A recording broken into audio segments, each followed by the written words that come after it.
dear traveler, to a journey unlike any other. A tale of ancient magic, fierce battles, and the unyielding courage of heroes who faced the darkness to save their world.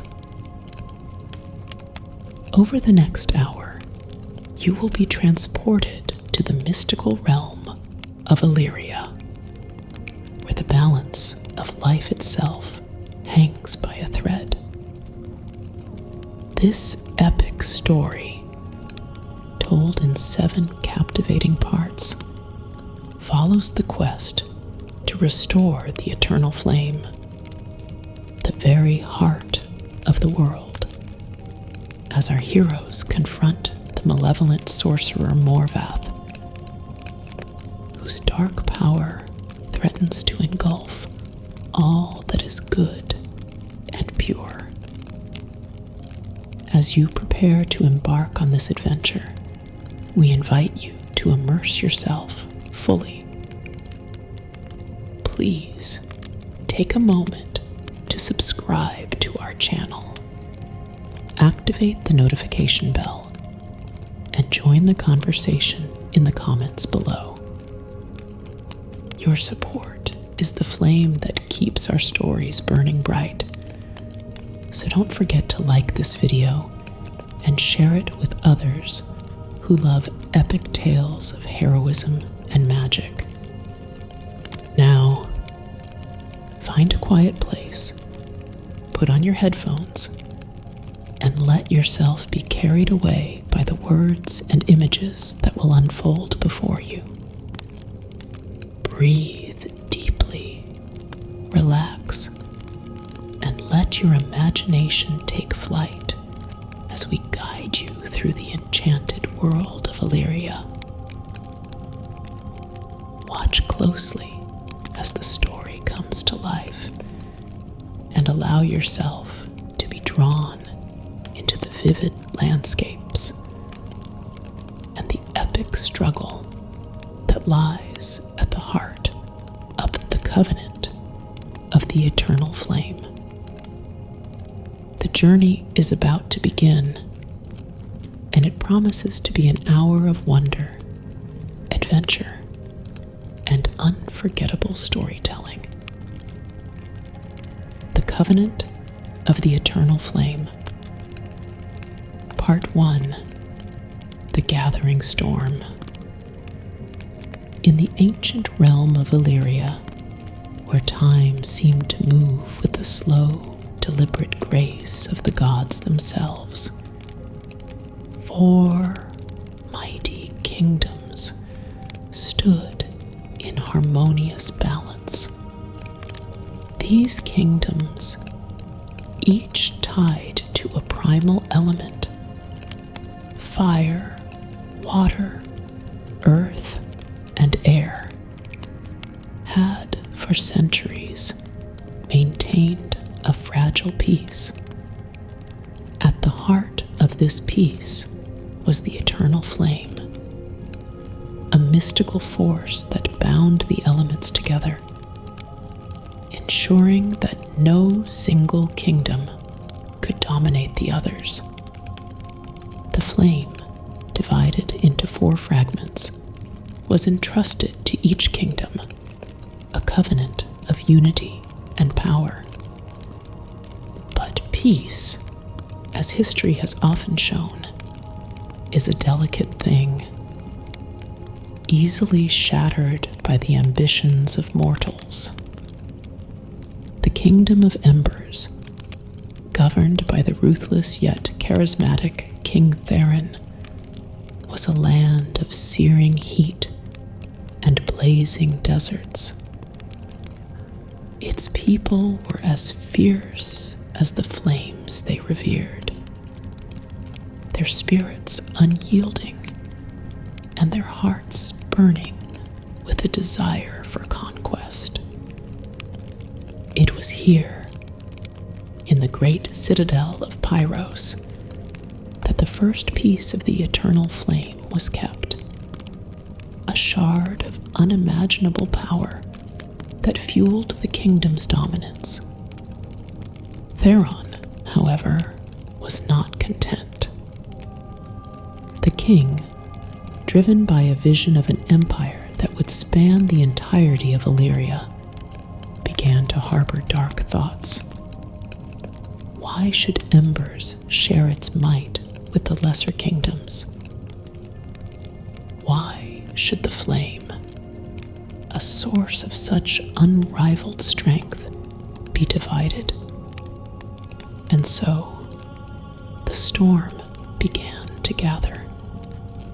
In the deep, moonless night, under the watchful gaze of the stars, a shadowy figure slipped through the gates of Pyros. Cloaked in darkness, the figure moved with the silent grace of a predator, unseen by the sentinels who stood guard. Within the sanctum of the flame, the figure paused, gazing at the shard that flickered with an otherworldly light, a light that seemed to pulse with the heartbeat of the world itself. A hand reached out, and in a single, fluid motion, the shard was taken. The theft was discovered at dawn. The kingdom erupted in chaos, the once unshakable faith of the people crumbling as word spread like wildfire. Someone had stolen the flame. King Theron, his fury as hot as the deserts of embers, vowed to hunt down the thief and reclaim what was his. But even as he swore his vengeance, a seed of doubt was planted in his heart. Who could have breached the sacred vault? Who had the audacity and the power to challenge the might of embers? Unbeknownst to Theron, the theft was but the first move in a grander, more sinister game. A game that would plunge Alyria into a conflict unlike any it had ever known. Far to the north, in the kingdom of tides, the ocean waves crashed against the cliffs in a symphony of nature's raw power.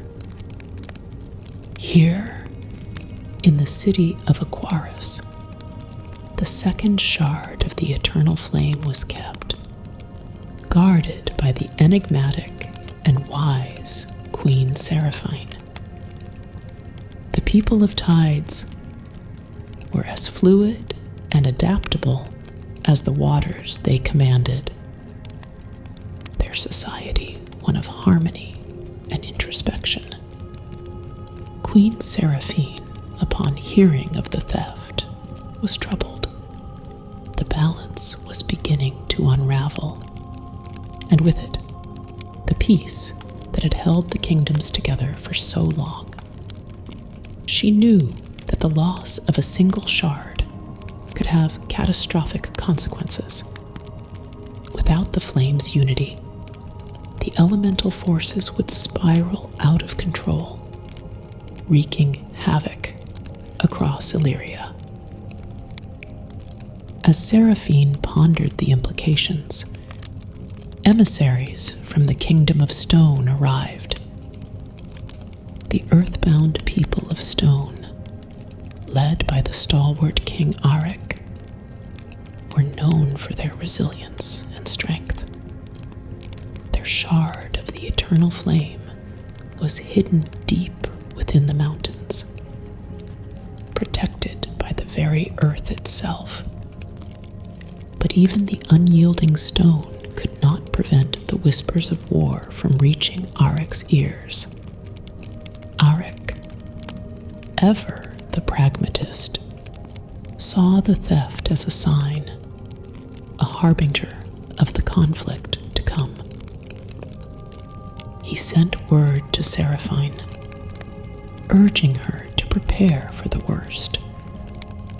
The alliance between stone and tides had been strong for generations, and Arik knew that together they might stand a chance against whatever force sought to destabilize their world. But as the kingdoms began to rally, one by one, there was one force that remained silent: the Kingdom of Skies, the most elusive and mysterious of them all. Ruled by the ethereal Queen Lunara, Skies was a land of high peaks and endless winds, where the air itself seemed to shimmer with magic. Lunara, with her command of the winds and the storms, was a figure of legend, a being as untouchable as the clouds that swirled around her citadel. Yet, even she could not ignore the tremors that now shook the foundations of Alyria. As the remaining shards of the eternal flame burned brightly in their respective kingdoms, a new and terrifying presence began to make itself known, a dark force that moved through the shadows, feeding on the chaos that had been unleashed. It was a power that had lain dormant for centuries, waiting for the moment when the balance would be broken, when the kingdoms would be weakened by their own fear and mistrust. And now, that moment had come. As the dark clouds gathered on the horizon, each kingdom began to prepare for the inevitable conflict. Armies were raised, alliances forged, and ancient magics awakened. The covenant of the eternal flame, once a symbol of peace, had become a battleground, a prize that all would fight for, but only one could claim. In the heart of this gathering storm, a group of unlikely heroes began to form. A prince burdened by destiny, a queen torn between duty and desire, a warrior seeking redemption, and a sorceress with secrets as old as the world itself. Their paths, though divergent, would converge in a struggle that would determine the fate of Illyria. For the eternal flame was more than just a source of power.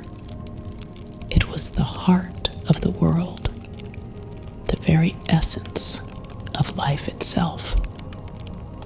And as the shadows lengthened and the darkness grew, the flame's true nature would be revealed, a nature that could either save the world or destroy it, the covenant of the eternal flame. Part 2. The Shattered Alliances.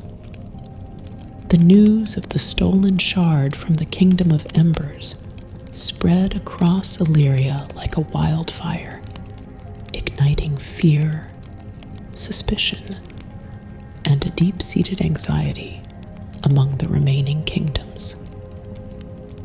Each ruler, once a guardian of peace, now grappled with the encroaching darkness in their own way, knowing that the world as they knew it was on the brink of unraveling.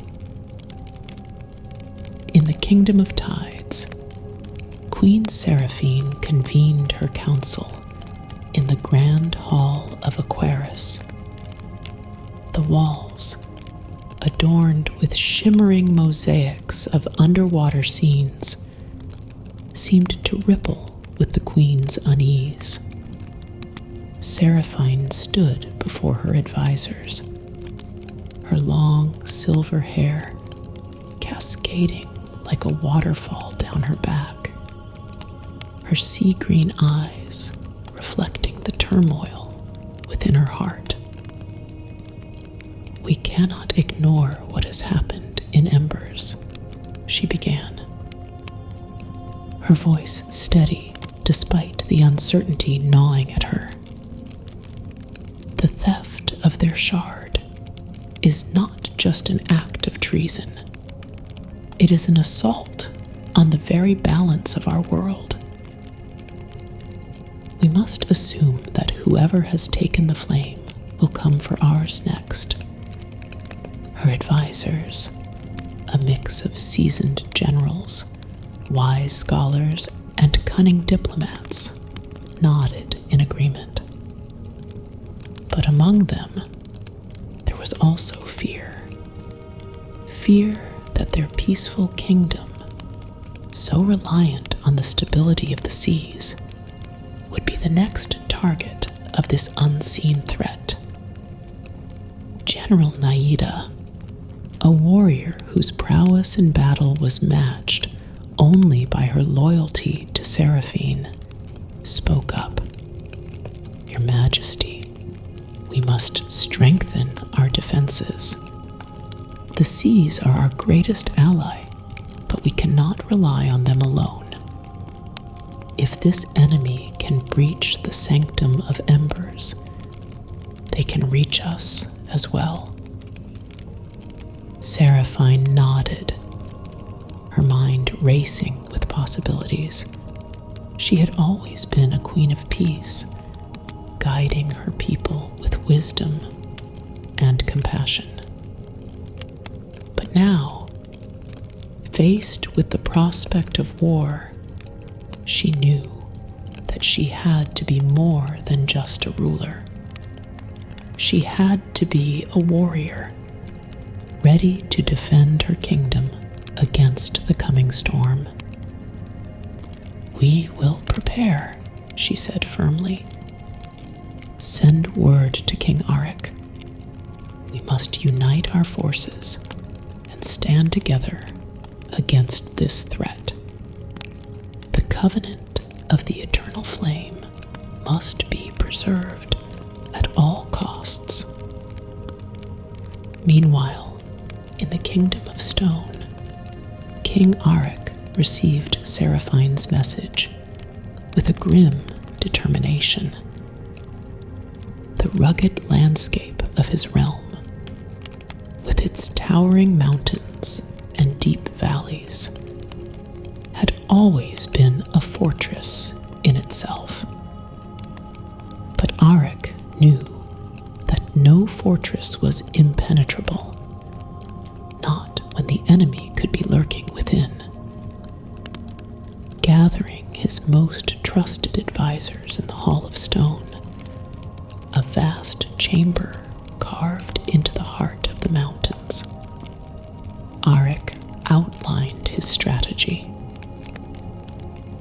"The kingdom of tides stands with us, but we must be ready for anything. Our enemies are not just the other kingdoms. They are the forces that seek to tear us apart from within."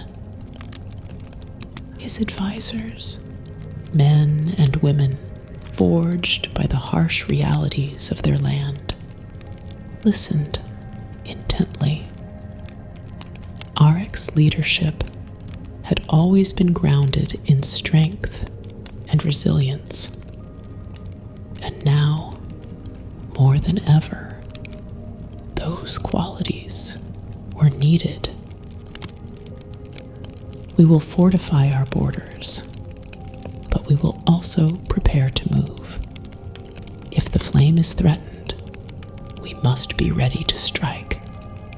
swiftly and decisively. Our kingdom is built on stone, but stone can crumble. We must not allow that to happen.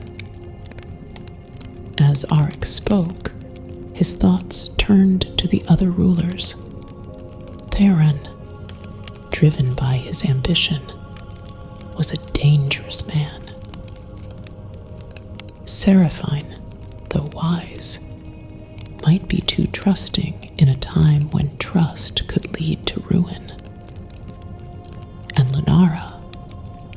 Lunara was an enigma, her motives as elusive as the winds she commanded. If they were to survive the coming conflict, they would need to be united.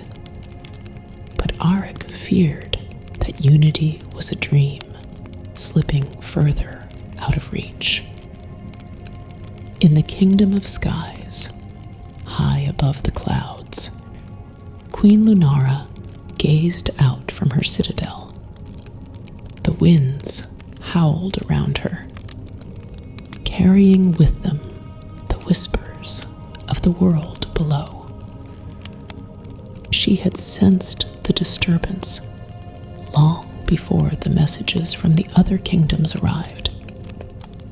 The balance was tipping, and with it, the very fabric of reality was beginning to fray.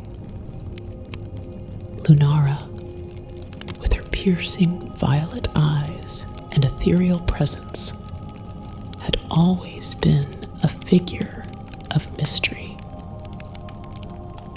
She moved like a wraith through the halls of her castle, her feet barely touching the ground. Many believed she was more spirit than flesh, a being of pure magic who had chosen to rule over the kingdom of skies.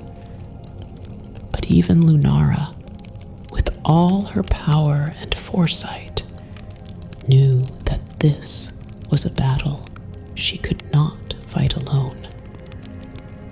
Summoning her most trusted advisor, the ancient sorcerer Zephyrus, Lunara spoke of the darkness she had felt encroaching upon their world. The flame is in danger, and with it, the fate of Alyria. We must prepare, but we must also be cautious. There are forces at play here that even I do not fully understand. Zephyrus, his long white beard flowing like a river of clouds, nodded thoughtfully. The other kingdoms will soon be at each other's throats, each fearing the other as much as they fear the darkness. If we are to survive, we must find a way to unite them. The flame must not be allowed to fall into the wrong hands. Lunara agreed, but deep within her, a shadow of doubt began to grow. She had always been a queen of independence, ruling her kingdom with a detachment that bordered on isolation. Now she realized that very detachment could be their undoing. The time had come for the rulers of Illyria to meet, perhaps for the last time before the world was plunged into chaos. As the rulers made their preparations, the group of unlikely heroes began to form. Each kingdom sent forth its champion, warriors and mages, who would represent their people in the coming conflict. They were bound by duty, but also by the knowledge that the future of their world rested on their shoulders. From the kingdom of embers came Prince Kael, a young man of fiery temperament and unyielding resolve. He carried with him the burden of his father's expectations, knowing that his every move would be watched and judged. Kael was driven by a desire to prove himself, to show that he was more than just the heir to a throne. He was a leader in his own right. The Kingdom of Tides sent forth General Nida, a warrior of unparalleled skill and loyalty. She was a woman of few words, but her actions spoke volumes. Nida had dedicated her life to protecting her people, and she would stop at nothing to ensure their safety. Her connection to the sea was deep and unbreakable, and she wielded its power with a grace that belied her formidable strength. From the Kingdom of Stone came the legendary warrior Arik, not the king himself, but a man who had once been his closest friend and advisor. Arik had fought in countless battles, his body marked by the scars of a lifetime of warfare.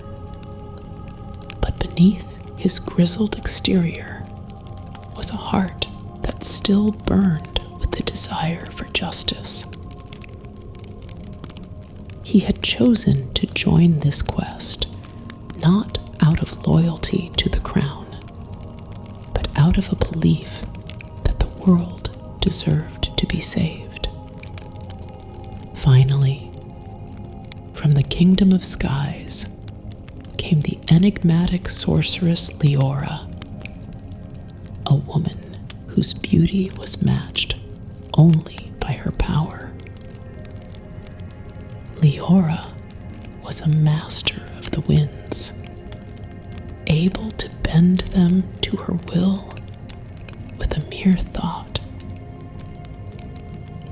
But her true strength lay in her wisdom, a wisdom that had been honed over centuries of study and contemplation.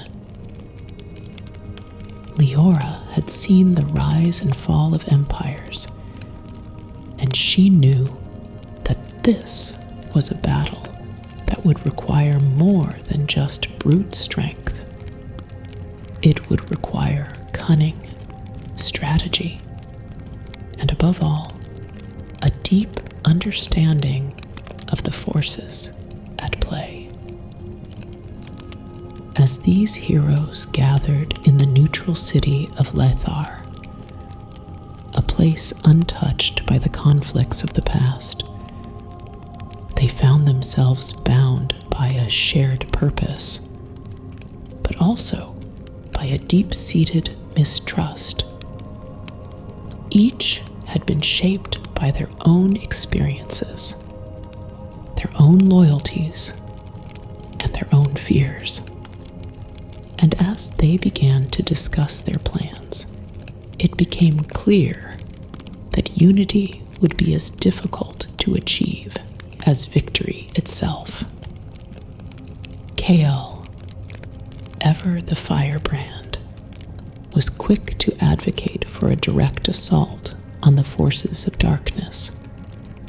"We cannot afford to wait," he argued. "Every moment we delay gives our enemies more time to strengthen their hold. We must strike now with all the power we can muster." Nida, ever the strategist, countered with a more measured approach. Charging headlong into battle is a sure way to get ourselves killed. We need to gather more information, understand what we're up against, and plan our moves accordingly. Arik, the veteran warrior, agreed with Nida. I've seen too many battles lost because of rash decisions. We need to be smart about this, not just strong. Leora, who had been listening quietly, finally spoke. The flame is more than just a weapon. It is the heart of our world, the source of all life. If we are to protect it, we must first understand it. There are forces at work here that go beyond the physical. We must be prepared to face them. The discussion was tense, but eventually a plan began to take shape. They would start by investigating the ruins of an ancient temple, a place where it was said that the flame had first been discovered. There, they hoped to find clues about their enemy, and perhaps even a way to restore the balance that had been lost. As they set out on their journey, the heroes knew that they were embarking on a path fraught with danger. But they also knew that they had no choice. The covenant of the eternal flame was at stake, and with it, the future of Illyria.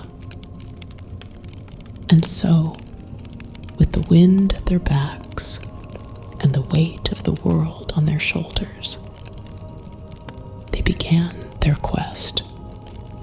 A quest that would take them to the farthest reaches of the realm, through trials and tribulations that would test their strength, their resolve, and their very souls.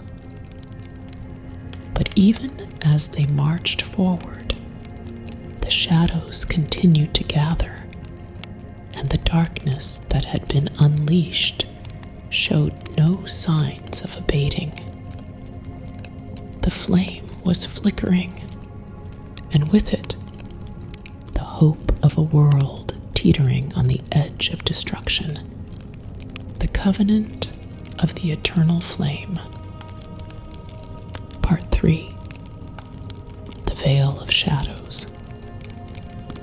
The journey to the ancient temple was fraught with peril as the heroes ventured deeper into the heart of Alyria, where the boundaries between the known world and the unknown began to blur. The landscape around them shifted from the familiar to the eerie, vast forests where the trees seemed to whisper secrets, barren plains where the very air shimmered with unseen forces, and mountains that towered like the spires of forgotten gods. As they traveled, the tension among the group grew palpable. The weight of their mission, coupled with the mistrust that simmered just beneath the surface, threatened to pull them apart before they could even begin their true task. Prince Kael, ever impatient, found himself growing increasingly frustrated with the slow pace of their journey. His mind burned with thoughts of vengeance, his heart aflame with the desire to prove his worth. But as much as he longed to confront their enemies head-on, he knew that he could not do so alone. He needed the others as much as it pained him to admit it. General Nida, ever vigilant, kept a watchful eye on their surroundings. She had fought in many battles, but none had filled her with such a sense of foreboding as this one. The enemy they faced was unlike any she had encountered before, an enemy that lurked in the shadows, unseen but ever present. Naida knew that they were being watched, tracked by forces that moved beyond the reach of her senses. It was only a matter of time before the first strike came. Arik, the seasoned warrior, walked in silence. His thoughts turned inward. He had seen too much death, too much destruction in his long life. But this time felt different. This time, the stakes were higher than ever before. Arik could feel the weight of history bearing down on them. The echoes of battles long past whispering in his ears. He knew that their journey would be a defining moment, not just for them, but for the entire world. Leora, the sorceress from the Kingdom of Skies, moved with an otherworldly grace, her eyes ever on the horizon. She could sense the magic in the air, a deep and ancient power that pulsed beneath the surface of the land. It was a power that called to her, beckoning her to delve deeper, to uncover the truths that lay hidden in the shadows. But Leora also knew that such power came at a cost, and she was not yet ready to pay it. Their journey led them to the edge of a great forest, known in legend as the Vale of Shadows. It was said that within this forest, the veil between the world of the living and the realm of the spirits was thin, and that those who entered often did not return. The trees here were ancient, their trunks twisted and gnarled, their leaves dark and foreboding. The air was thick with an unnatural stillness, as if the forest itself was holding its breath. Kale was the first to speak as they stood at the edge of the forest, his voice tense with impatience. "We have no time for hesitation. If this temple holds the answers we seek, then we must press on." Nida placed a hand on his shoulder, her gaze steady and calm. "Patience, Prince Kale. This forest is no ordinary place. We must be cautious. Rushing in blindly will only lead to our demise." Arik nodded in agreement. "She's right. The Vale of Shadows is a place of great danger. We must tread carefully." Leora, her eyes narrowing as she surveyed the forest, added, "There is magic here, ancient and powerful. We must be prepared for whatever we may encounter." With a reluctant nod, Kale conceded, and the group entered the forest. The moment they stepped beneath the canopy, the atmosphere changed. The light of the sun, once bright and warm, was muted, filtered through the dense foliage above. The shadows seemed to move and shift, as if alive, watching their every move. The air grew colder, and the silence was broken only by the distant rustle of leaves, a sound that seemed to echo from all directions at once.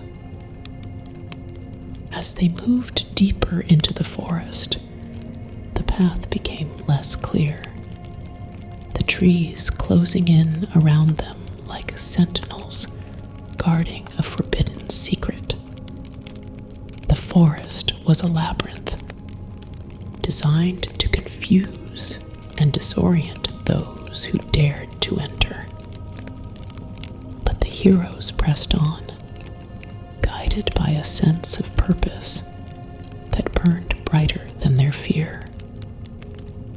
Hours passed, though it felt like days, and still they found no sign of the temple.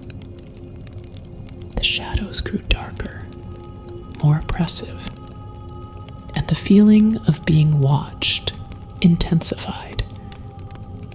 It was as if the forest itself was testing them, probing their weaknesses, searching for a way to break their resolve. Then, without warning, the first strike came.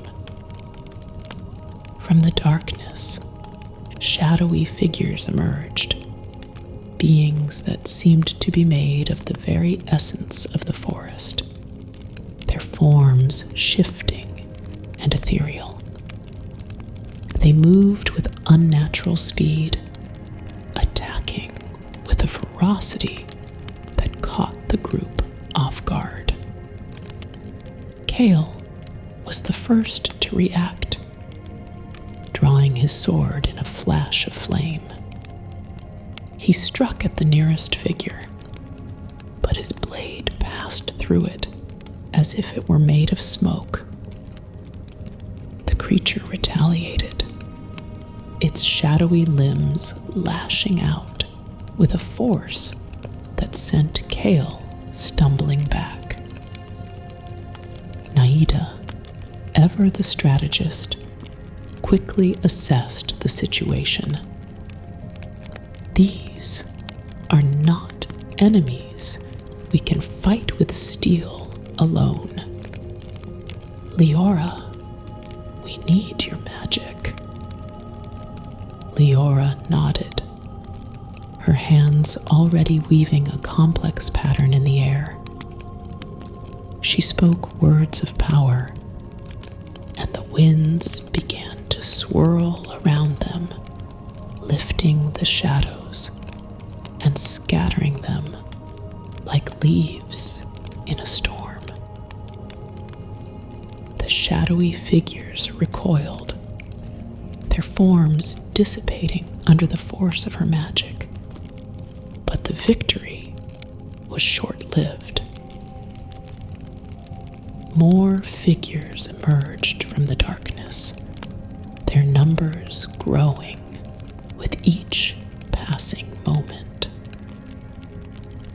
The forest itself seemed to be coming alive, intent on consuming the intruders. Arik, his experience in battle guiding him, called out to the group, "Form a circle. We must protect Leora while she works." The heroes quickly moved into position, their backs to each other as they faced the encroaching darkness. Kale's sword blazed with fire, keeping the shadows at bay, while Naida used her command of water to create barriers of ice, slowing the advance of their enemies. Arik mighty axe, stood ready to strike down any foe that dared come too close. In the center of the circle, Leora focused all her energy on a single point. She could feel the power of the forest, ancient and relentless, pressing down on them. But she also sensed something deeper, something that resonated with the magic of the eternal flame.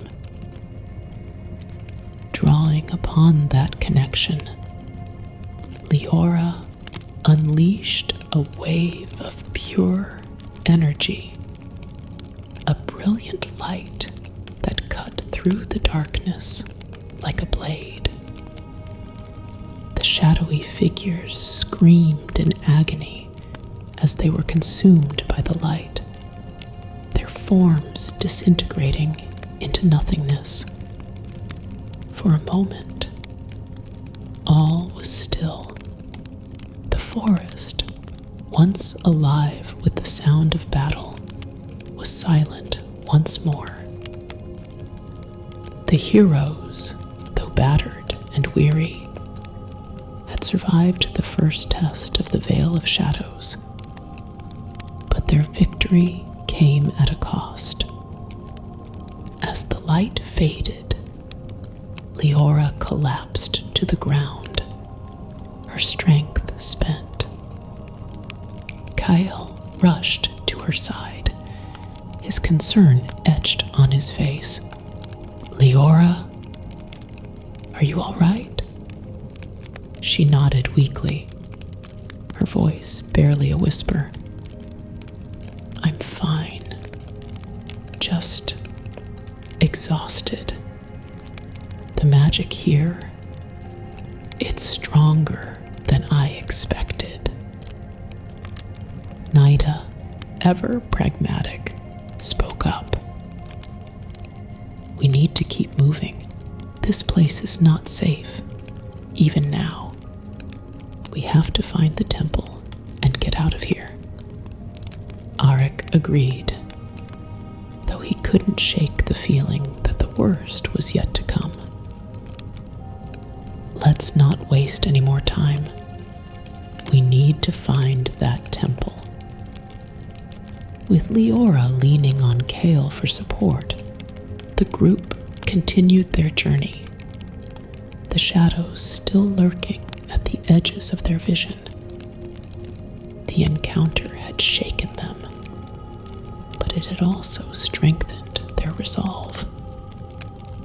They knew now that the forces they faced were not of this world, and that their mission was more urgent than ever. Hours passed, or perhaps days. It was impossible to tell in the oppressive darkness of the forest.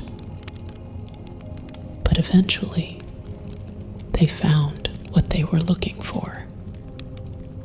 The temple stood before them, a massive structure carved from the living rock, its surface covered in ancient runes that glowed faintly in the dim light. The air around it was thick with magic, a palpable force that seemed to hum with power. Kale, his eyes wide with awe, approached the temple with reverence. "This is it. This is what we've been searching for."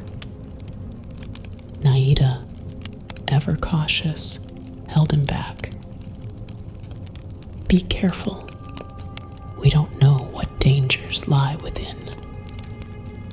Arik, his instincts honed by years of battle, scanned the area for any signs of a trap. "Stay alert. This place may hold the answers we seek, but it could also be a tomb." Leora, still weak but determined, stepped forward. The flame's power is here. I can feel it. We must enter. With a deep breath, the heroes crossed the threshold into the temple, leaving the veil of shadows behind. The air inside was cool and dry. The walls lined with intricate carvings that depicted scenes of a time long past. Battles between gods and mortals, the forging of the eternal flame, and the covenant that had bound the kingdoms together. At the center of the temple was an altar, upon which lay a crystal of pure light, a fragment of the eternal flame.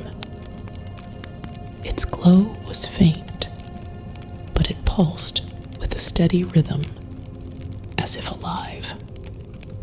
Kale approached the altar, his hand outstretched.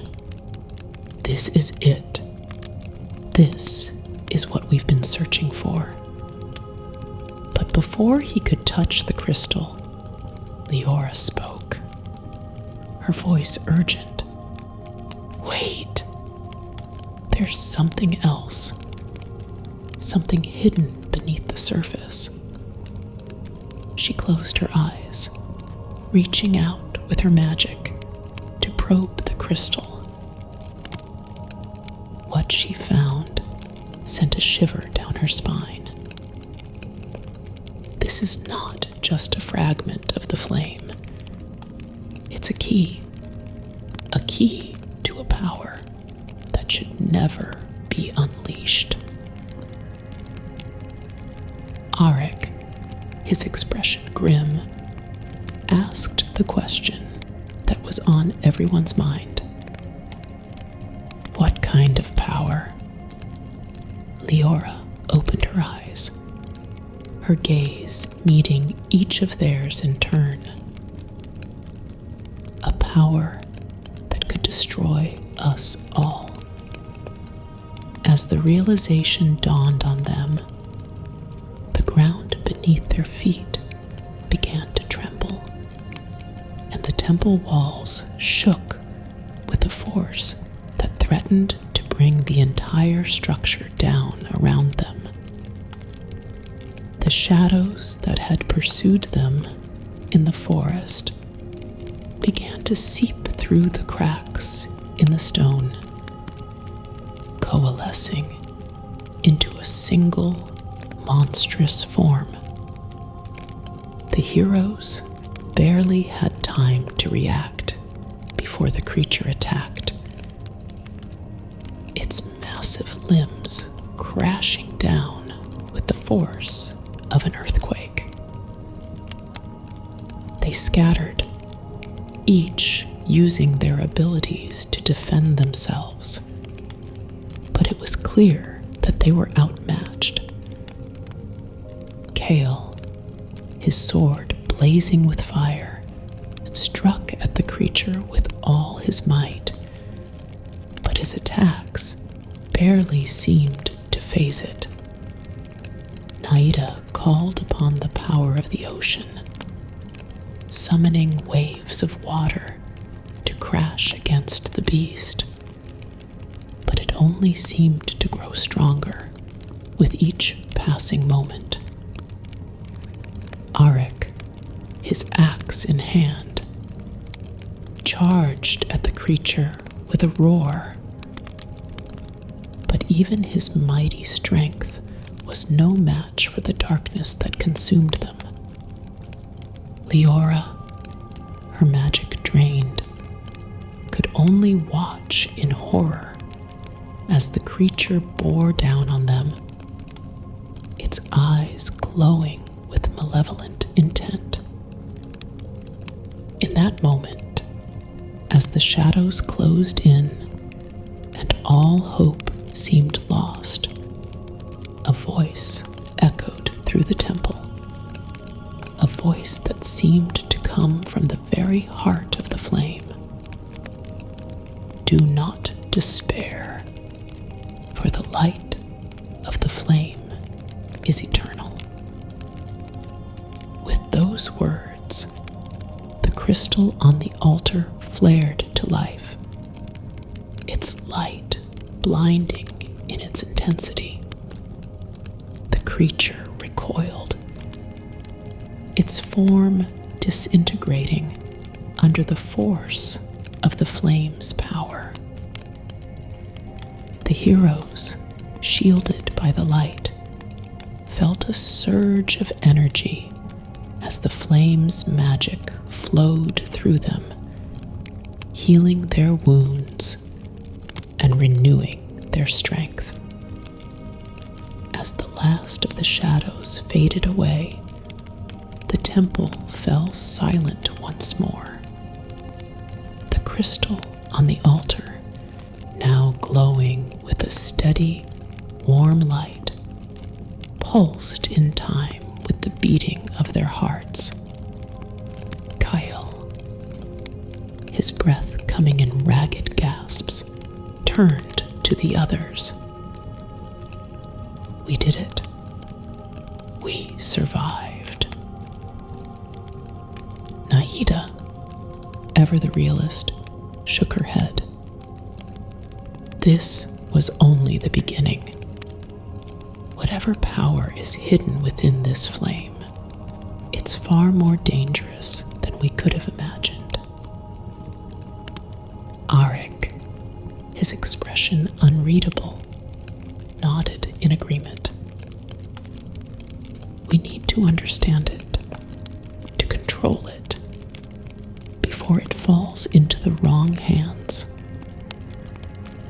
Leora, her voice soft but resolute, added, "The covenant of the eternal flame is not just a source of power. It's a responsibility.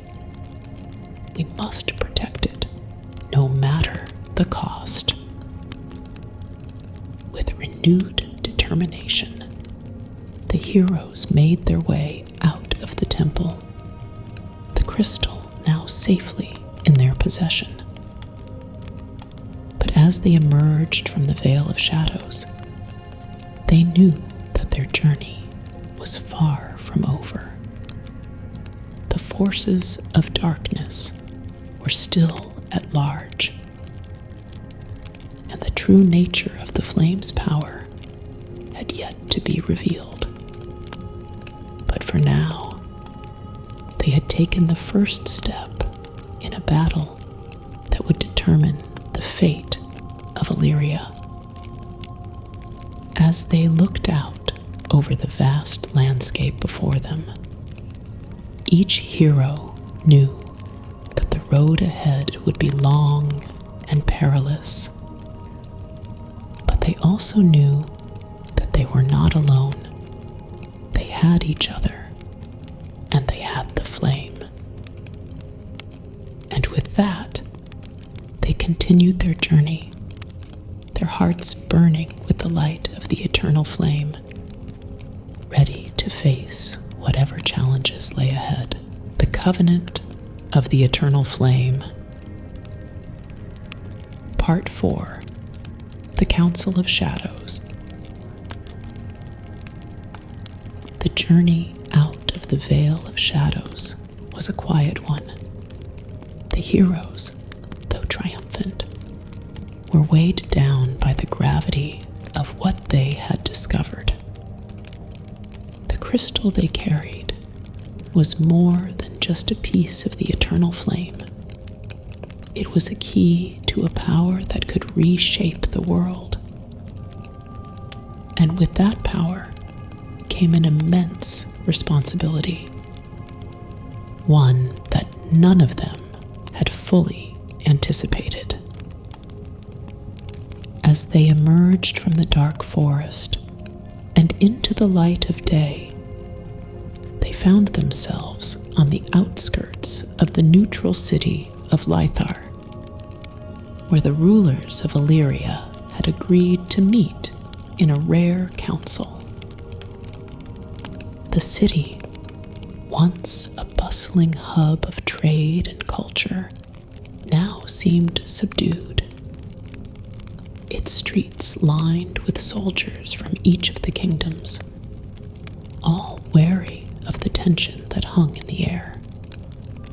The heroes made their way to the Grand Hall of Lythar, a massive structure built from stone and adorned with tapestries that depicted the history of Illyria.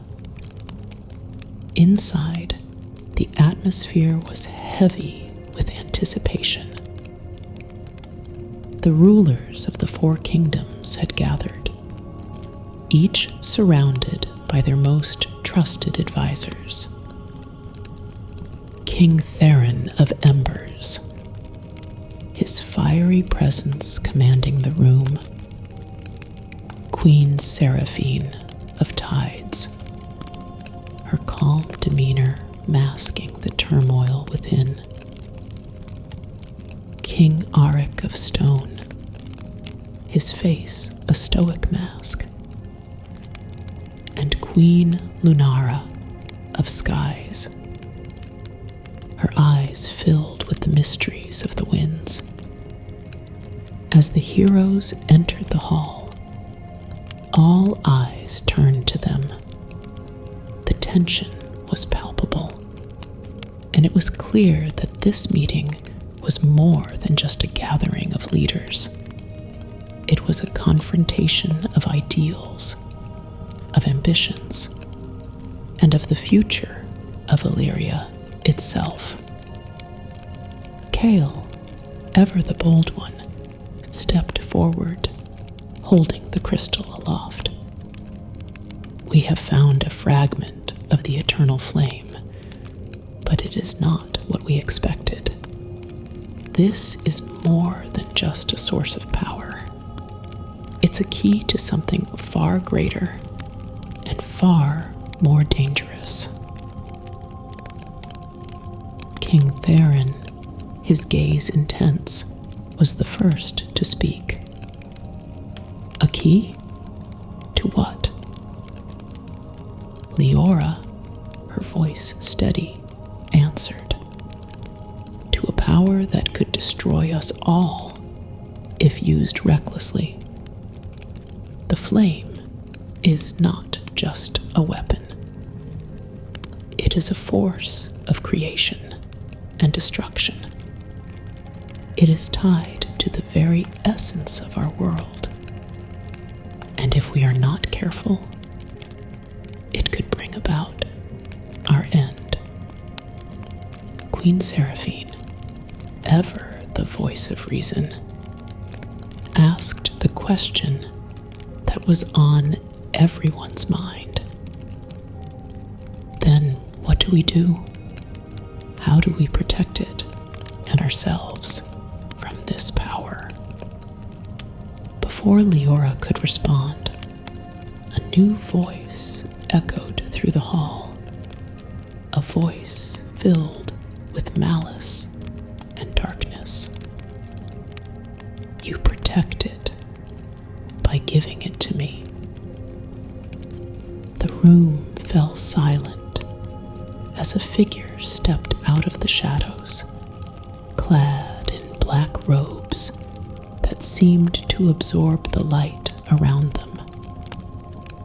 The figure's face was hidden beneath a hood, but the presence was unmistakable.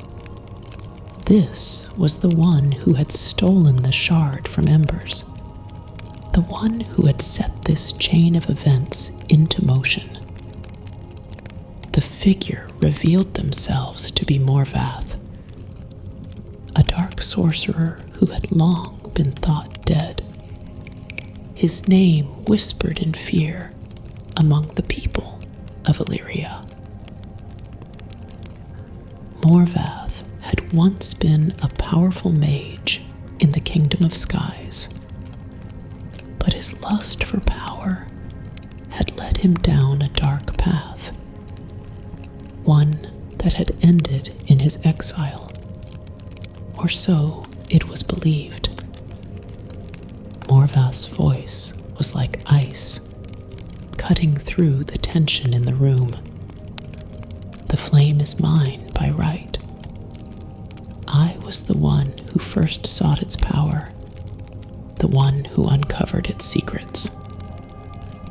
And now I have returned to claim what is mine. King Theron, his hand instinctively moving to the hilt of his sword, growled, "You are nothing but a traitor, a usurper who has no place here." Morvath laughed, a cold, hollow sound. Traitor? Perhaps. But I am also the only one who understands the true nature of the flame.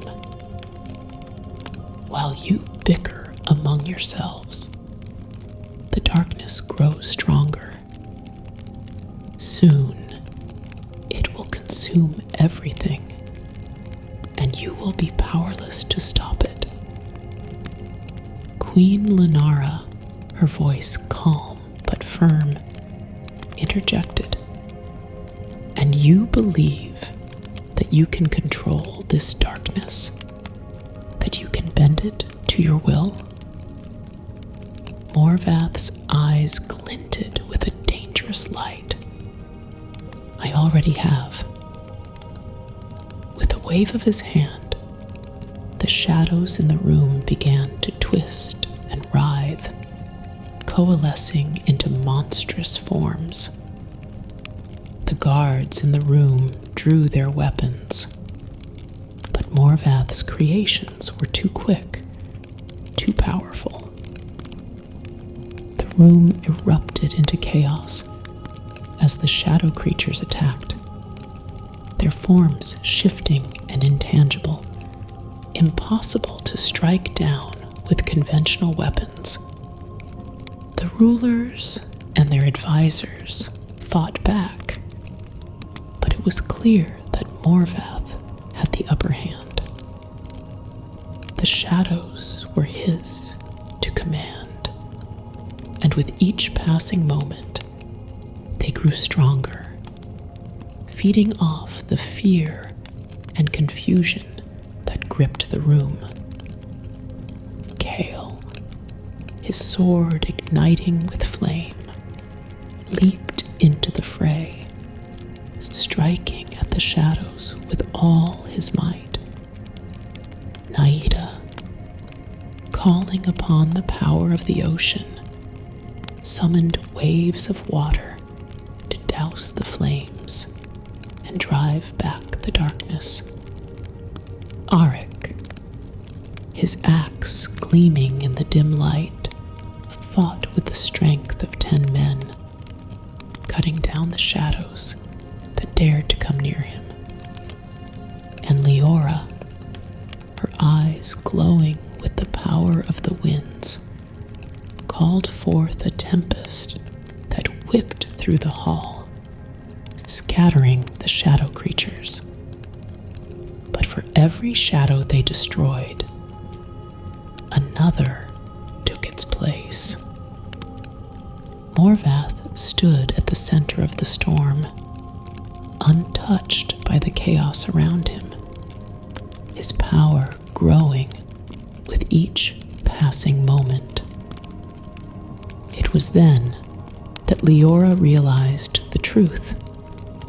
The key they held was not just a key to the flame, but a key to Morvath's power. The flame had been corrupted, twisted by his dark magic. And as long as he held the other shards, he would continue to grow stronger. "We can't win this fight," Leora shouted over the roar of battle. "Not like this! We need to leave, now." Kale, ever the warrior, was reluctant to retreat. But he knew she was right. They were outmatched, and if they stayed, they would be destroyed. "Fall back," he called to the others. We need to regroup. The heroes fought their way to the exit, their powers barely holding back the tide of shadows that threatened to overwhelm them. As they reached the doors, Leora cast one final spell, a blast of wind that sealed the entrance behind them, buying them precious seconds to escape. They fled through the streets of Lythar, the city now a battleground as Morvath's shadows spread like a plague. The once proud neutral city was in ruins, its people fleeing in terror as the darkness consumed everything in its path. As they reached the outskirts of the city, the heroes paused to catch their breath, their bodies bruised and battered, their spirits shaken. They had faced many dangers on their journey, but this was different. Morvath was a threat unlike any they had encountered before, and it was clear that they were not yet strong enough to defeat him. Kael, his face grim, looked back at the city, now engulfed in darkness. We can't just leave them to die. We have to do something. Naida, ever practical, shook her head. We can't help them if we're dead. We need to find a way to counter Morvath's power, and we can't do that here. Arik, his voice filled with determination, added, we need to find the other shards of the flame. If we can reunite them, we might stand a chance. Leora, her mind racing with possibilities, nodded in agreement. The flame is our only hope, but we need to understand it first. We need to learn how to purify it, to break Morvath's hold over it.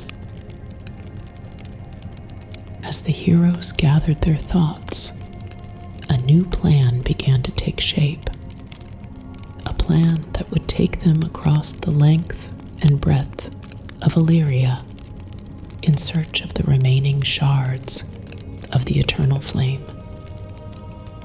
They knew that the road ahead would be long and treacherous, but they also knew that they could not turn back.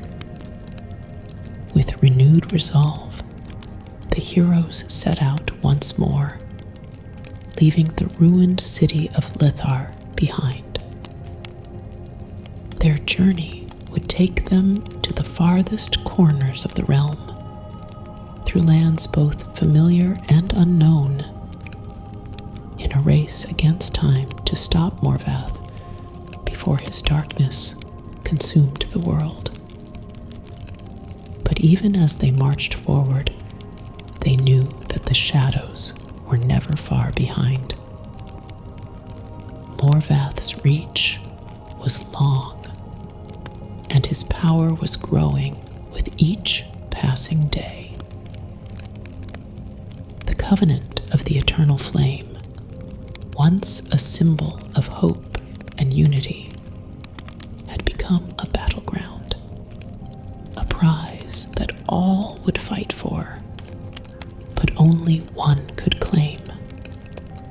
And so, with the fate of Alyria hanging in the balance, the heroes embarked on the next chapter of their journey, their hearts burning with the light of the eternal flame, ready to face whatever challenges lay ahead. The covenant of the eternal flame.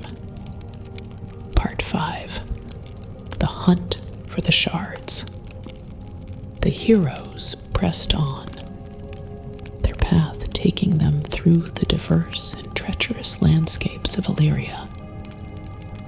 Each step brought them closer to the remaining shards of the eternal flame, but it also brought them deeper into danger. Morvath's influence was spreading, and the darkness he commanded seemed to reach every corner of the realm. Their first destination was the Kingdom of Stone, where the next shard was said to be hidden deep within the mountains. The journey to Stone was arduous, the terrain unforgiving, but it was nothing compared to the challenges that awaited them within the kingdom's borders. As they approached the mountain stronghold, they were met with a grim sight. The once mighty kingdom, known for its impregnable defenses and sturdy fortresses, was now a shadow of its former self. The great walls were crumbling, and the cities were filled with fear and uncertainty. The people of Stone, once proud and unyielding, were now living in the shadow of Morvath's growing power. King Arik, who had led them through these lands, could hardly recognize his own kingdom. The sight of his people suffering, their spirits broken, filled him with a sense of deep sorrow and anger. But it also strengthened his resolve. He knew that they had no choice but to push forward and reclaim the shard that lay hidden within the mountains. Their journey led them to the deepest part of the kingdom, to a place known as the Black Gorge. It was said that the shard of the eternal flame was hidden within the gorge, protected by ancient wards and powerful guardians.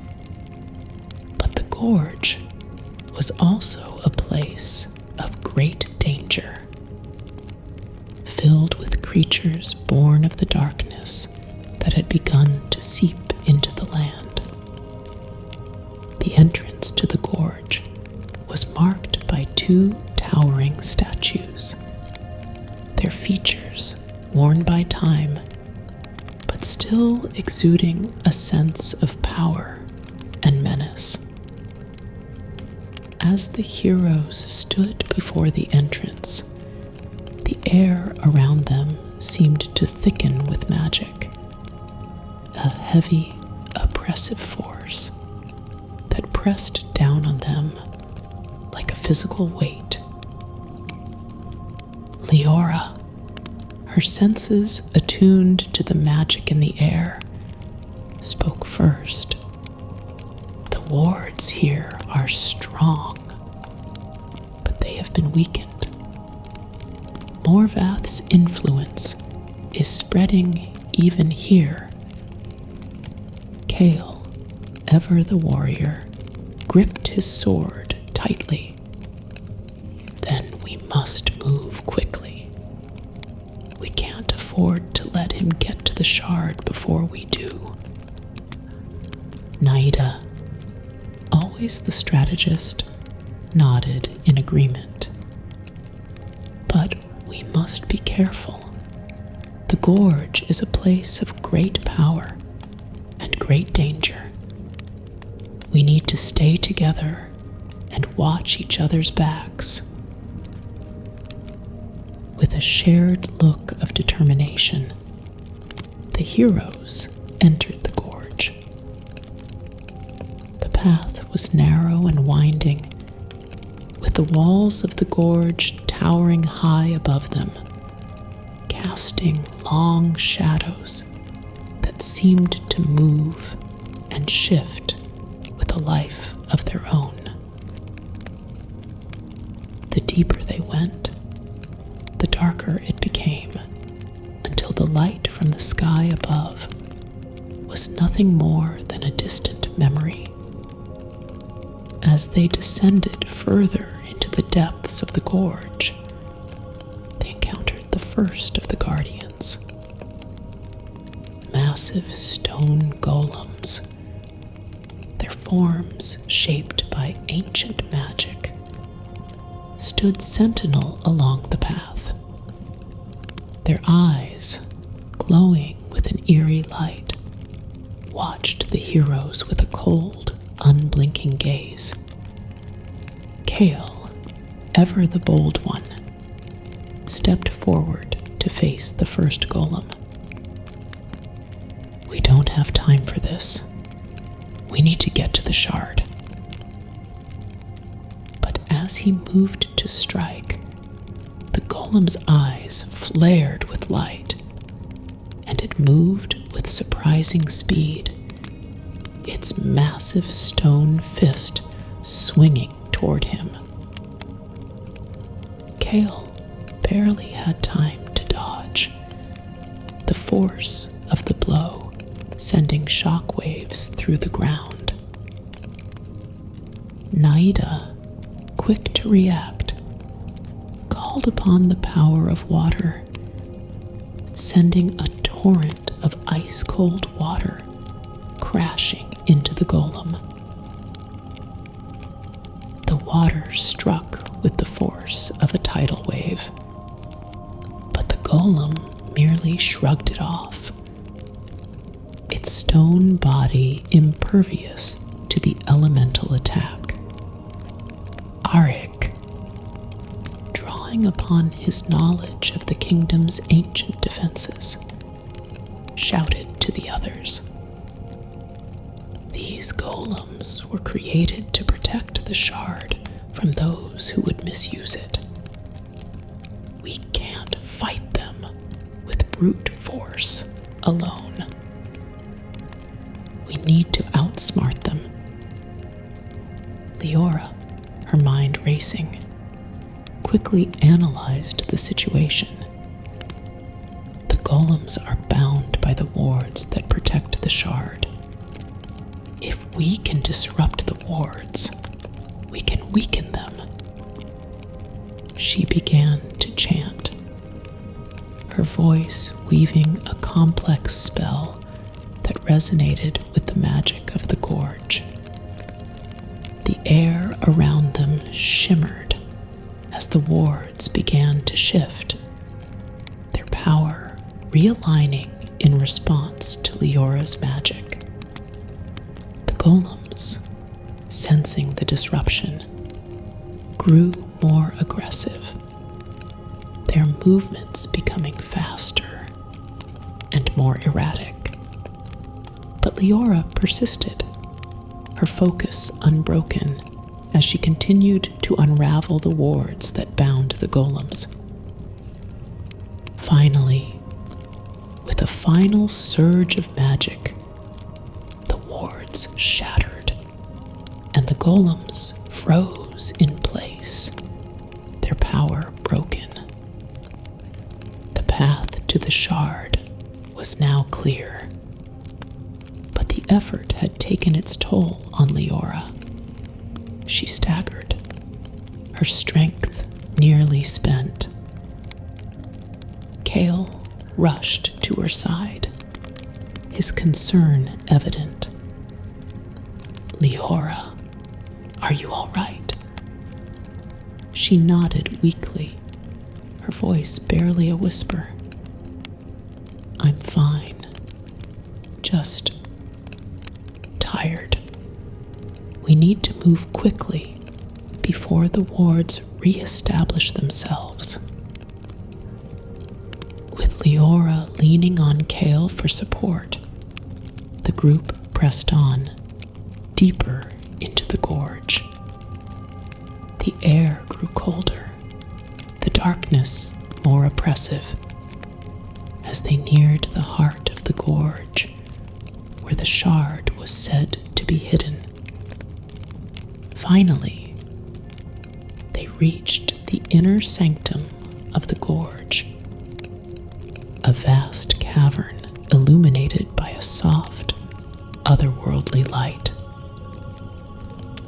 At the center of the cavern, suspended in mid-air by a network of glowing magical runes, was the shard of the eternal flame.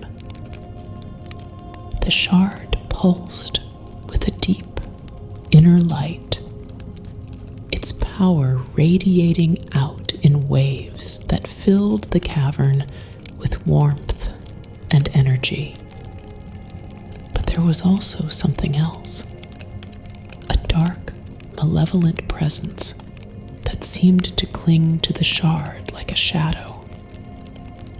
Kale, his eyes fixed on the shard, approached cautiously. This is it, the shard of stone.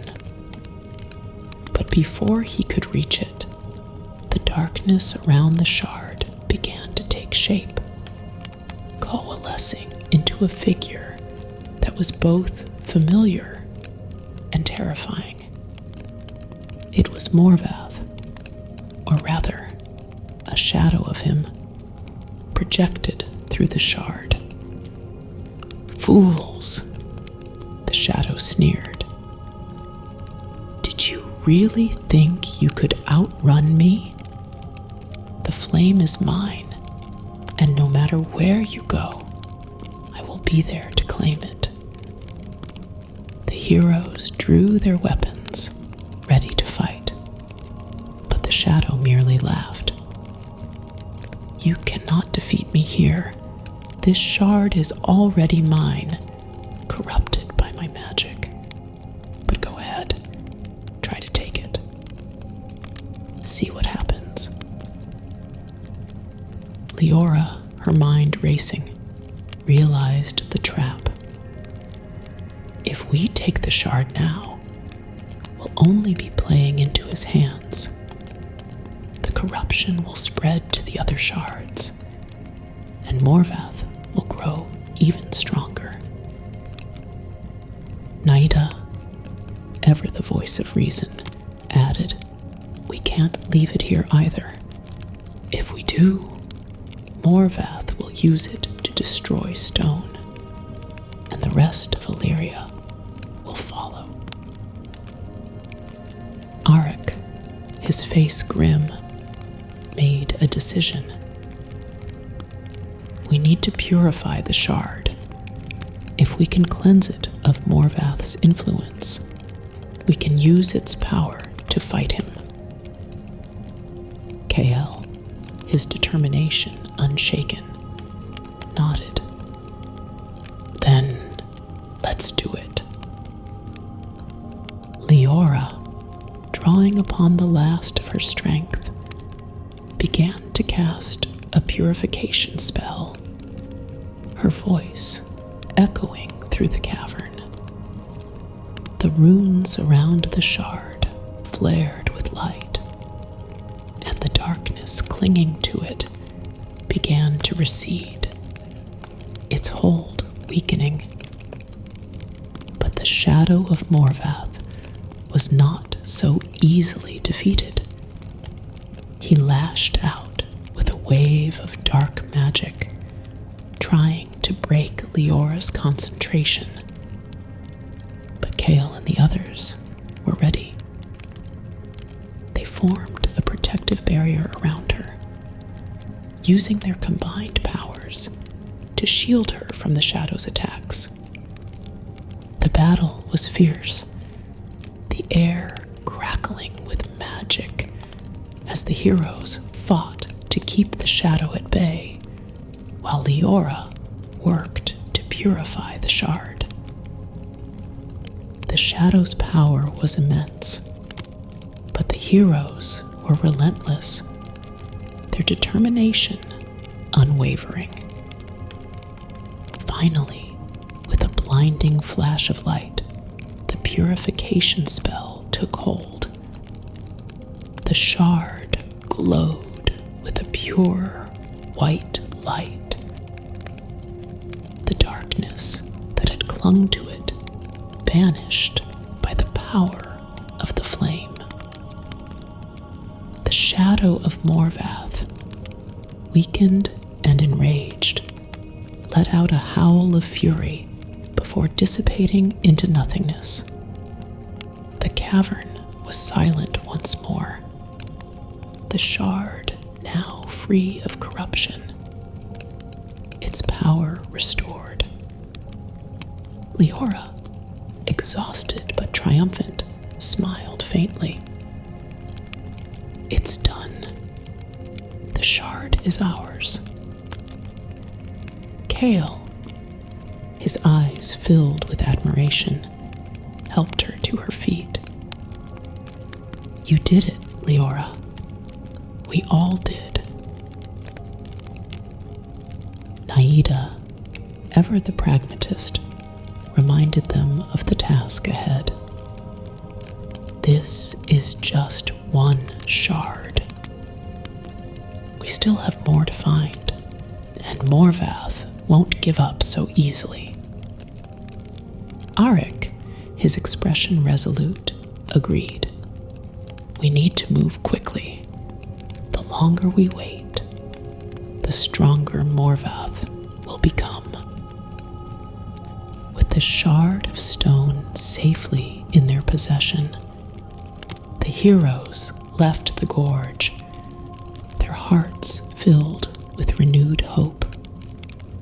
But they knew that the journey ahead would be even more difficult, and that the stakes were higher than ever.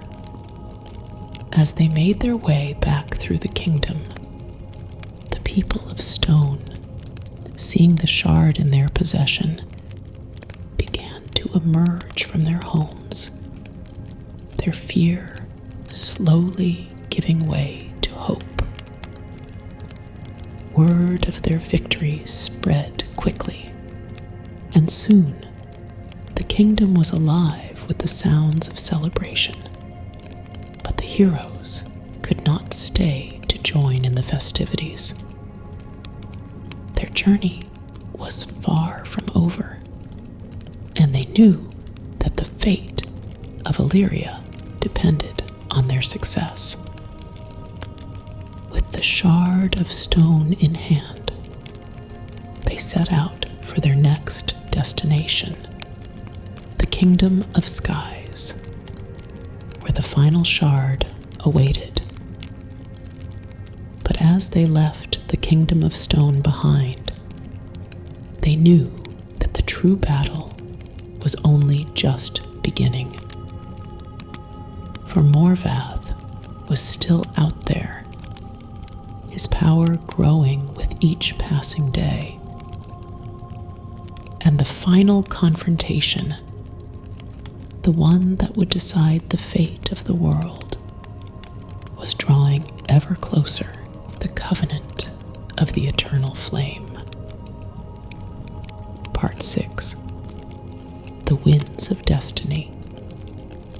With the shard of stone securely in their possession, the heroes turned their sights toward the Kingdom of Skies, where the final shard of the eternal flame awaited. The journey to Skies was one that would take them to the very edge of Alyria, high above the clouds, where the air was thin and the winds spoke in whispers of forgotten secrets. As they traveled, the land beneath them grew increasingly desolate, a stark reminder of the toll that Morvath's darkness had taken on the world. Once fertile fields were now barren. Rivers that had once teemed with life were dry, and the skies were filled with a perpetual gray haze that seemed to choke the very life out of the land. The Kingdom of Skies had always been a place of mystery, its people living in harmony with the winds and the storms that swept through their mountainous homeland.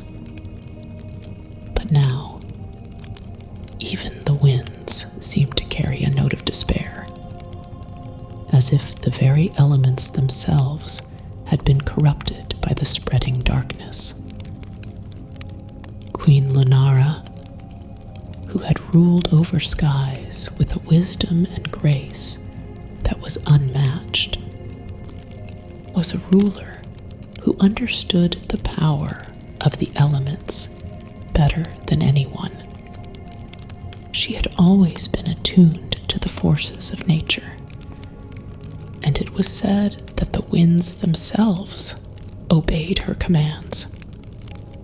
But even she could not ignore the signs of the coming storm, a storm that threatened to engulf her kingdom in shadow. As the heroes approached the kingdom's capital, Arelon, they were greeted by a sight that filled them with dread. The once majestic city, built into the peaks of the highest mountains, was now a fortress under siege.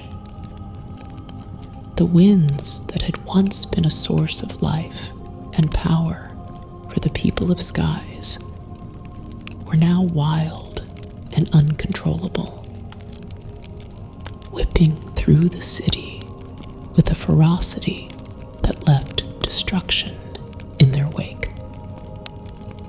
The people of Arelon, once known for their calm and serenity, were now gripped by fear. They huddled in their homes, their eyes turned to the skies as they awaited the next onslaught of the storm. The city's defenders, warriors trained in the art of aerial combat, were spread thin, their efforts focused on protecting the city from the relentless winds. As the heroes made their way through the city, they were struck by the scale of the devastation. Buildings had been reduced to rubble. The once pristine gardens were torn apart, and the very air was thick with the scent of ozone and despair. Kale, his heart heavy with the sight of so much suffering, turned to Leora. We need to find Queen Lunara. If anyone can help us, it's her. Leora, her eyes narrowing as she sensed the magic in the air, nodded. She's in the Tempest Tower, at the heart of the city. But be careful. The winds here are not natural. They're being manipulated by a force I can't fully understand. Naida, ever the strategist, added, "We need to move quickly. The longer we wait, the more damage Morvath's influence will cause." With renewed determination, the heroes made their way to the Tempest Tower, the tallest structure in Arelon, its spires reaching up into the clouds. The tower was a place of great power, built to harness the energy of the winds and storms that swept through the kingdom. But now, that power had been turned against them. As they approached the tower, they were met with resistance. The winds howled around them, forming barriers layers of air that were nearly impossible to penetrate. But the heroes were not easily deterred. Kale, his sword blazing with fire, cut through the winds with sheer force, while Nida used her command of water to create a protective barrier around them, shielding them from the worst of the storm's fury. Arik, drawing upon his strength and experience, led the charge, his axe cleaving through the air as if it were solid matter. Leora, her connection to the winds of skies, began to chant, her voice rising above the roar of the storm. Her magic, attuned to the very essence of the kingdom, began to calm the winds, creating a path for the heroes to reach the tower. Inside the Tempest Tower, they found Queen Lunara standing at the center of a massive chamber, her arms outstretched as she fought to maintain control over the raging storm. Her eyes were closed in concentration, her face a mask of serenity despite the chaos that surrounded her. "Lunara!" Kale called out, his voice barely audible over the roar of the winds. "We need your help." Lunara's eyes opened, and for a moment they glowed with a light that seemed to come from within. She lowered her arms, and the winds in the chamber began to die down, the storm outside abating slightly as her influence took hold. "You've come," Lunara said, her voice calm but tinged with weariness. "I feared you might not make it in time." Naida, always direct, spoke quickly. "Morvath is growing stronger. He's already corrupted the shards of embers and stone. We need to secure the shard of skies before he can get to it." Lunara nodded, her expression grave. "The shard is here, within the tower, but it is not safe. The winds that have protected us for so long have turned against us, and I fear that Morvath's influence is already at work." Leora, her voice steady, asked the question that was on everyone's mind. "Can we purify it, like we did with the shard of stone?" Lunara considered this for a moment, then nodded. "It is possible, but it will not be easy.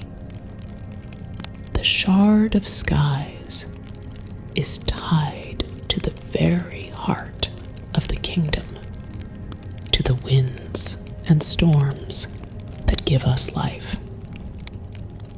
To purify it, we must calm the storm outside, to bring the winds back under control." Kale, ever the warrior, was ready for action. "Then let's do it. Tell us what we need to do." Lunara led them to the top of the tower, where the shard of skies was kept in a chamber open to the elements. The shard, a crystal of pure blue light, floated in the center of the chamber, surrounded by swirling winds that crackled with energy.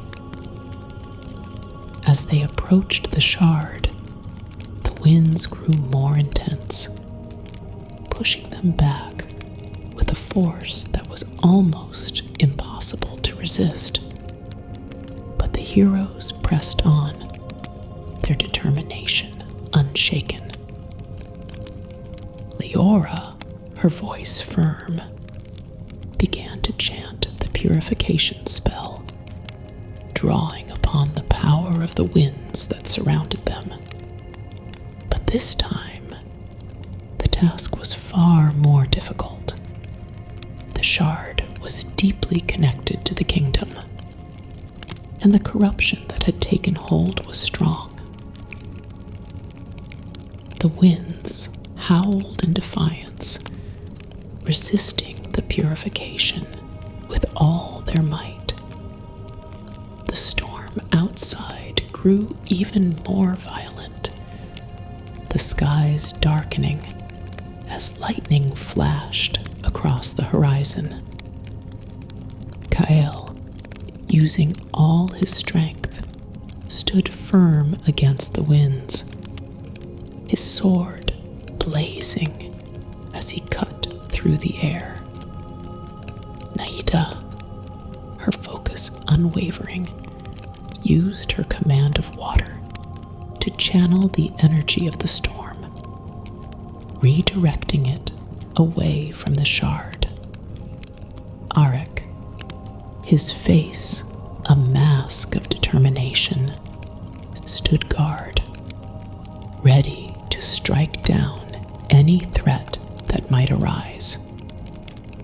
But it was Leora who bore the brunt of the battle, her voice rising above the storm as she poured all her magic into the purification spell. The winds lashed out at her, tearing at her clothes, her skin, her very soul. But she did not falter. She knew that this was their only chance, that if they failed here, all would be lost.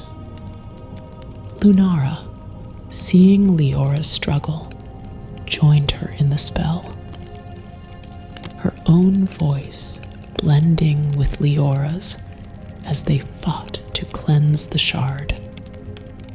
The two of them, drawing upon the combined power of the winds and the flame, began to push back the corruption, slowly but surely.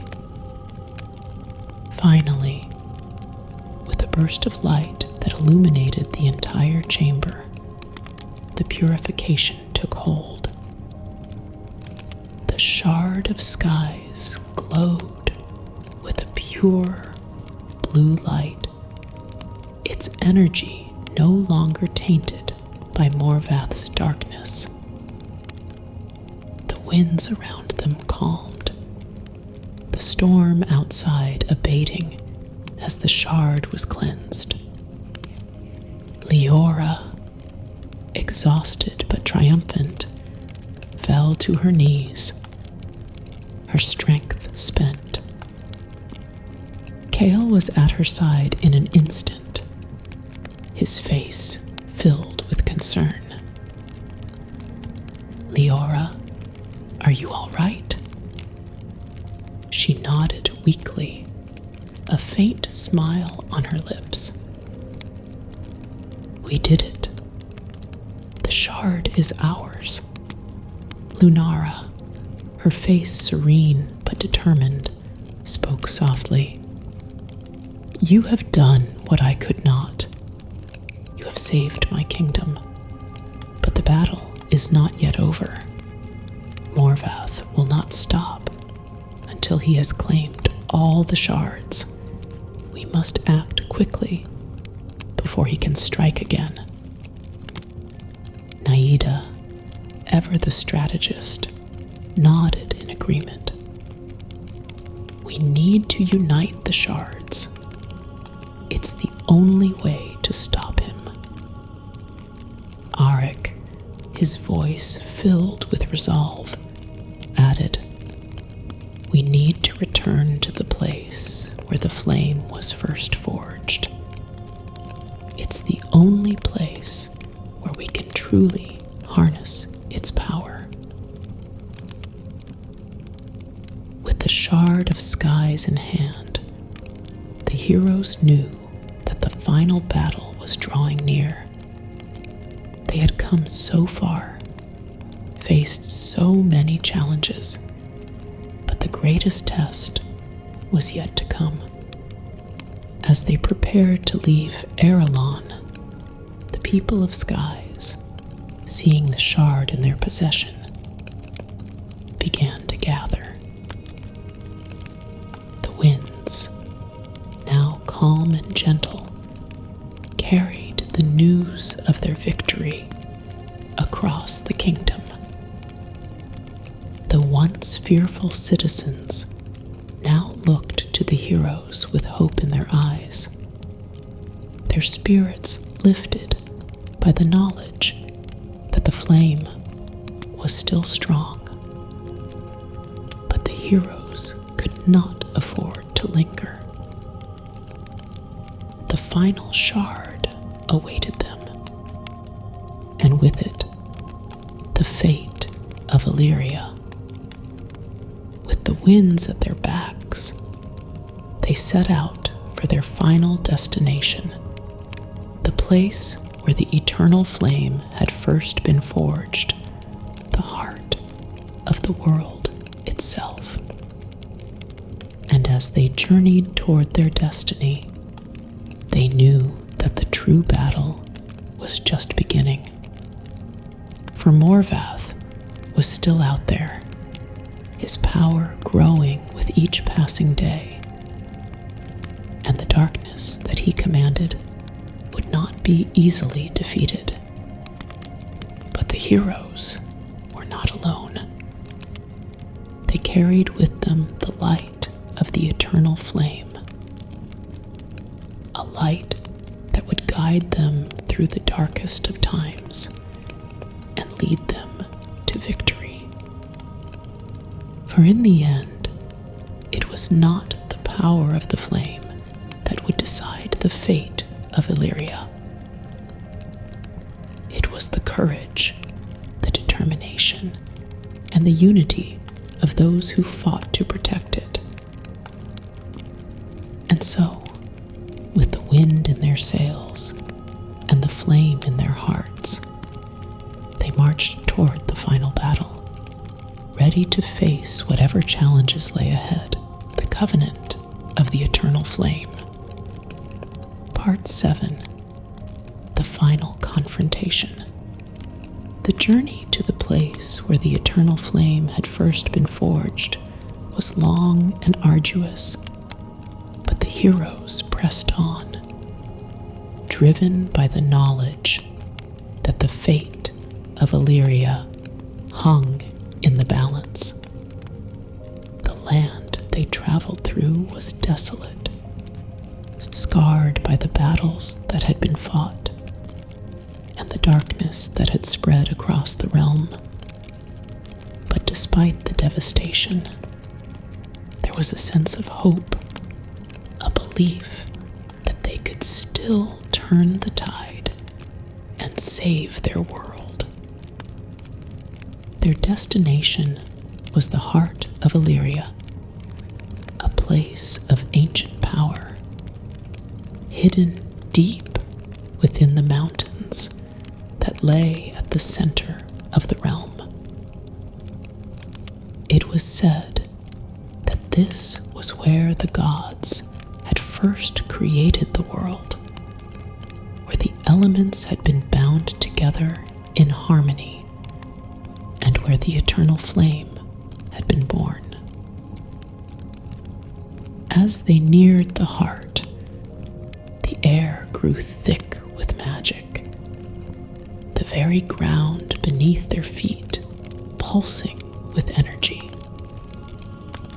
The mountains loomed above them, their peaks shrouded in mist, and the path before them was treacherous, lined with jagged rocks and deep chasms.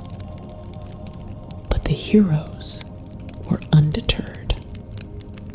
They had faced countless dangers on their journey, and they knew that this was the final test, the ultimate challenge that would determine the fate of everything they held dear. At last, they reached the entrance to the heart, a massive cavern that seemed to stretch endlessly into the earth. The air inside was charged with power, the walls glowing with faint traces of the ancient runes that had been etched into the stone by the gods themselves. As they stepped into the cavern, they were met with a sight that took their breath away. The chamber at the center of the heart was vast, its ceiling rising high above them, disappearing into the darkness. In the center of the chamber was a massive altar, carved from the living rock, and upon it burned the eternal flame. But the flame was not as they had expected. It flickered weakly, its light dim and unsteady, as if struggling to survive. The shards they had gathered glowed faintly, resonating with the flame's energy, but it was clear that something was wrong. And then, from the shadows, Morvath emerged. He stood at the edge of the chamber, his dark robes billowing around him, his eyes glowing with a malevolent light. In his hand, he held the final shard of the eternal flame, its dark energy pulsating with power. "You have done well to come this far," Morvath said, his voice echoing through the chamber. "But it is all for naught. The flame belongs to me, and with it, I will reshape this world in my image." Kale, his sword blazing with fire, stepped forward, his voice filled with determination.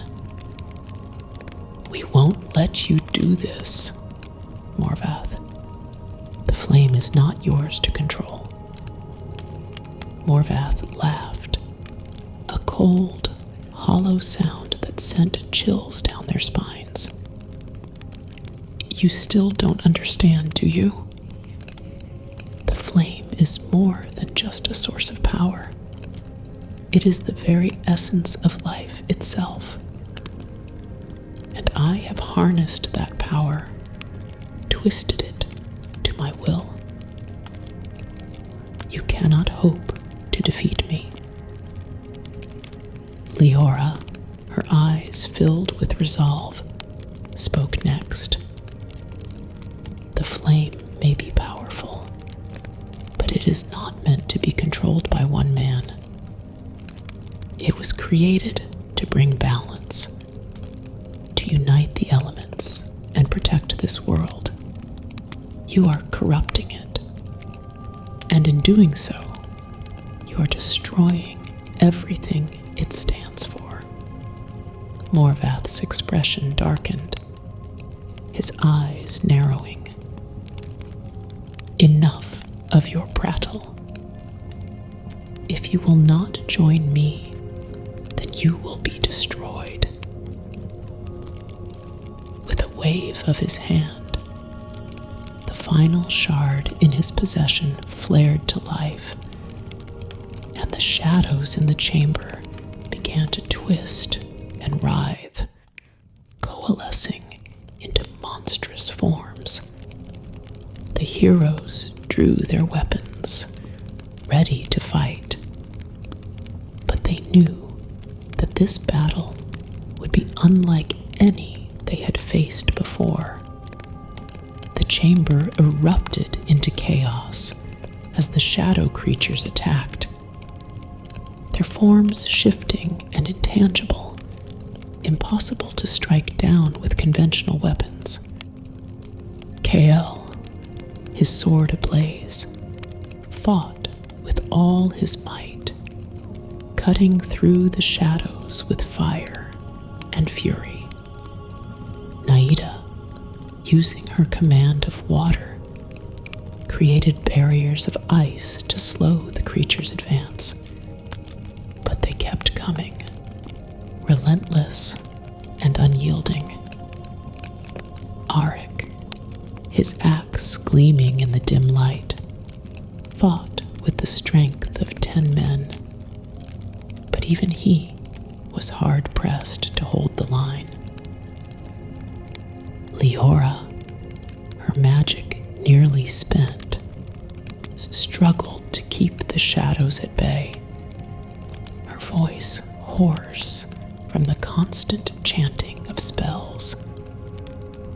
And through it all, Morvath stood at the edge of the chamber, his eyes glowing with dark power as he directed the shadows, his laughter echoing through the cavern. The battle seemed hopeless, the heroes outmatched and outnumbered. But just as all seemed lost, Leora sensed something. A faint pulse of energy from the shards they had gathered. It was as if the flame itself was reaching out to them, offering them the strength they needed to fight back. "We need to unite the shards!" Leora shouted over the din of battle. "It's the only way to stop him." Kael, understanding immediately, nodded. "Cover me." With a burst of speed, Kael made a dash for the altar at the center of the chamber, the shards glowing brightly in his hands. The shadows tried to stop him, but Naida and Arik fought them off, buying Kael the time he needed. As Kael reached the altar, he placed the shards around the flame, their light merging with the flickering fire. The chamber was filled with a blinding light as the flame flared to life, its power surging through the room. Morvath, sensing the shift in power, let out a roar of rage. "No, you cannot defeat me." But it was too late. The light from the flame grew brighter and brighter, driving back the shadows and illuminating the entire chamber. The power of the flame, united and pure, was too much for Morvath to control. His hold on the final shard began to weaken, the dark energy dissipating as the light of the flame burned away the corruption. Leora, her voice filled with determination, began to chant the final spell, a spell of purification that would cleanse the flame and banish Morvath's darkness once and for all. The others joined in, their voices rising in unison as they channeled the power of the flame.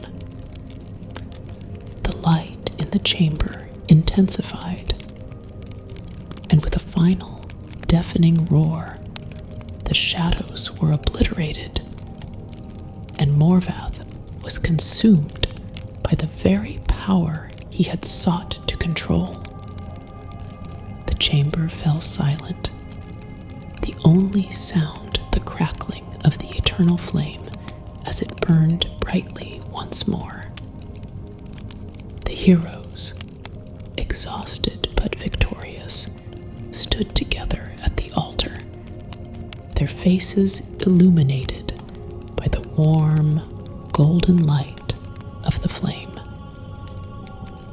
"It's over," Kale said softly, his voice filled with relief. Leora nodded, a faint smile on her lips. "The flame is restored. The balance is returned."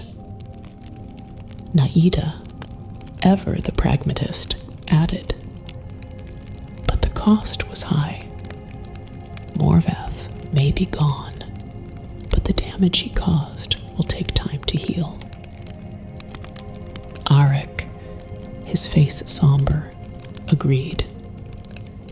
"Illyria has been through much, but we have the flame. We can rebuild."